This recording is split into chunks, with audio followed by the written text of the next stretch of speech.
Let me give an example. Jemimah Rodrigues, ఎంతమంది వింటున్నారు ఆ పేరు? అందరూ విన్నారు కదా. ఇప్పుడు చాలామంది ఇప్పుడు విన్నారు, కానీ కొన్ని నెలల క్రితము ఆమె పేరు చాలా పత్రికల్లో వచ్చింది. ఎందుకు? తన విశ్వాసము గురించి. తను ఒక క్రైస్తవురాలై ఉండి తన తండ్రి చేసిన కొన్ని మీటింగ్స్ వల్ల తనపై పత్రికలు భయంకరంగా రాయడం మొదలుపెట్టాయి, క్రైస్తవుల గురించి రాయడం మొదలుపెట్టాయి. ఆమె డైరెక్ట్గా ఏం చేయనప్పటికీ కూడా ఏం చేశారు, భయంకరంగా ఆమె గురించి రాయడం మొదలుపెట్టారు.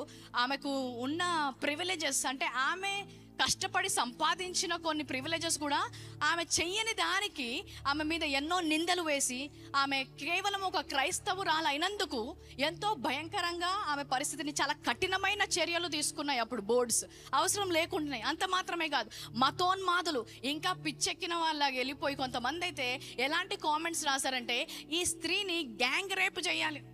అసలు ఏమైనా అర్థం ఉందో వాళ్ళు చేసిన మాటలకి? ఎంత మత పిచ్చి, ఎంత ఆచార పిచ్చి పట్టి ఉన్నారంటే మనుషులకి కామెంట్స్లో ఏం రాస్తున్నారో కూడా అర్థం కావట్లేదు.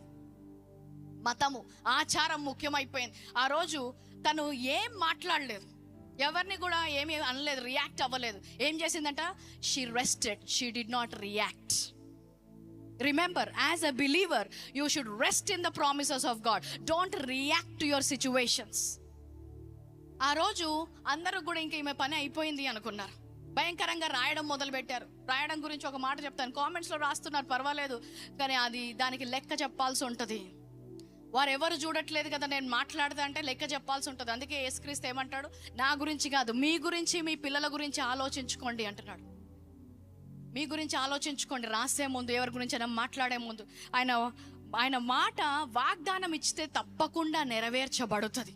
మత్తయి సువార్త 5వ అధ్యాయం 11వ వచనంలో అంటాడు, నా నిమిత్తము జనులు మిమ్మల్ని నిందించి హింసించి మీ మీద అబద్ధముగా చెడ్డ మాటలెల్లా పలుకునప్పుడు మీరు ధన్యులు, సంతోషించి ఆనందించుడి, పరలోకమందు మీ ఫలము అధికమగును. జమైమా రాడ్రిగస్ గురించి భయంకరంగా రాశారు, కానీ ఆమెకి వాగ్దానం ఉంది. ఏంటి?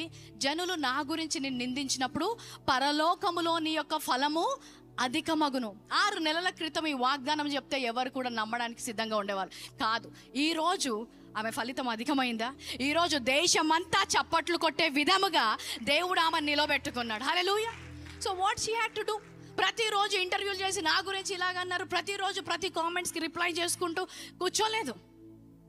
ఆమె విశ్రాంతిలో ఉందంట. అందుకనే గెలిచిన తర్వాత ఆమె దగ్గరకు వచ్చి మ్యాచ్ ఎలా గెలిచారని అడిగినప్పుడు ఆమె ఏమని తెలుసా? నాకు తెలీదు, నా దేవుడు వాగ్దానం చేశాడు, ఊరికే నిలుచొని చూడు, నేను నీ పట్ల కార్యము చేస్తాడని.